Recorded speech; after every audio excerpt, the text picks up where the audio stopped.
السلام علیکم ورحمۃ اللہ وبرکاتہ۔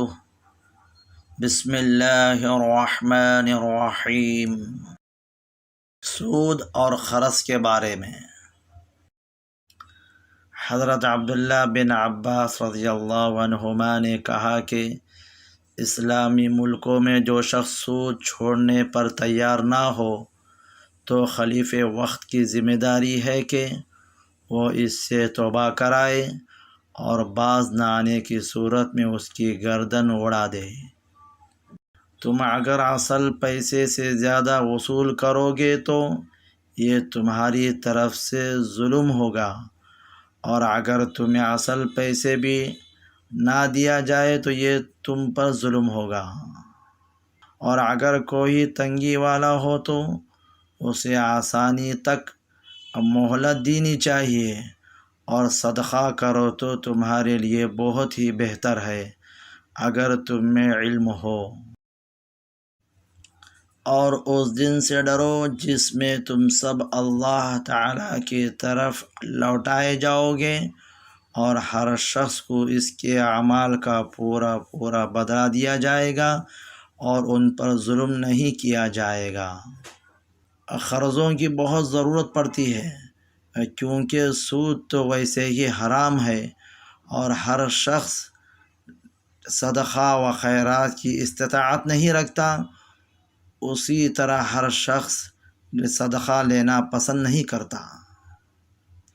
پھر اپنی ضروریات و حاجات پوری کرنے کے لیے قرض ہی باقی رہ جاتا ہے، جو قرآن کی سب سے لمبی آیت ہے۔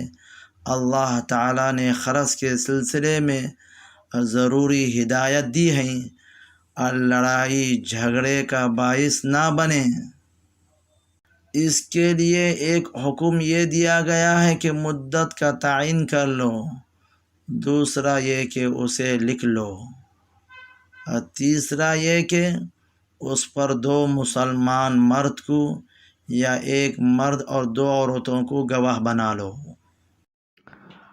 اللہ تعالیٰ سود کو مٹاتا ہے اور صدقہ کو بڑھاتا ہے، اور اللہ تعالیٰ کسی ناشکرے اور گنہگار سے محبت نہیں کرتا۔ بہرحال سود حرام ہے، چاہے ذاتی ضرورت کے لیے گئے قرضے کا سود ہو یا تجارتی قرضے پر۔ سود خور کی یہ کیفیت خبر سے اڑتے وقت یا میدان حشر میں ہوگی۔ خول ایمان یا توبہ کے بعد پچھلے سود پر گرفت نہیں ہوگی۔ سود میں بظاہر بڑھوتری نظر آتی ہے، لیکن حساب سے یا مال کے اعتبار سے سودی رقم ہلاکت و بربادی کا باعث بنتی ہے، اور سود انسانوں کو ہلاک کرنے والا گناہ ہے۔ اللہ تعالیٰ نے تجارت کو حلال کیا اور سود کو حرام۔